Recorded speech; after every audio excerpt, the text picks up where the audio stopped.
Армысыздар, құрметті тыңдармандар. Бүгінгі сабағымыз шақтарға арналады. Шақтар, яғни заманлар. Осы шақ, өткен шақ, келер шақ. Şimdiki zaman, geçmiş zaman, gelecek zaman.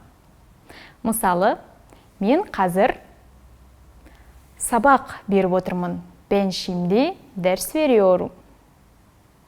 Мен кеше театрға бардым. Ben dün tiyatroya gittim. Мен ертең кітапханаға барамын. Ben yarın kütüphaneye gideceğim.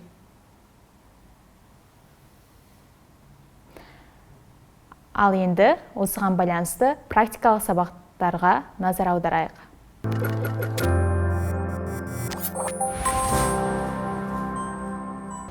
Мен кеше ауылдан келдім.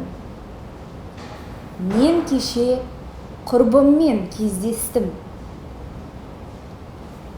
Мен бүгін жұмысқа келдім.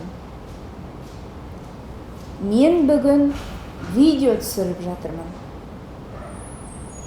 Мен ертең Алматыға барамын. Мен ертең алматылық достарыммен кездесемін. Еңлік, кеше жұмыстан кейін сен не істедің? Кеше жұмыстан соң құрбыммен кездестім. Өзің? Ал мен отбасыммен серуендедім. Қайда серуендедіңдер? Біз орталық саябаққа бардық. О, жақсы болған екен. Бүгін жұмысқа келген соң жұмыс деген көп болып кетті. Жаңа ғана сабақтан шықтым. Өзің бүгін не істедің? Мен таңертең тіл курстарына бардым.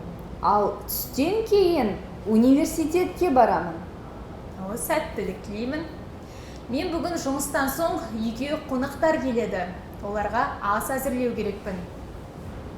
Кешкеге өзіңде қандай жоспарлар бар? Мен сыныптастарыммен киноға барамын. Жақсы отырыс болсын. Саған да сәттілік тілеймін. Рахмет. Осымен біздің шақтарға арналған сабағымыз аяқталды. Келесі видеода көріскенше.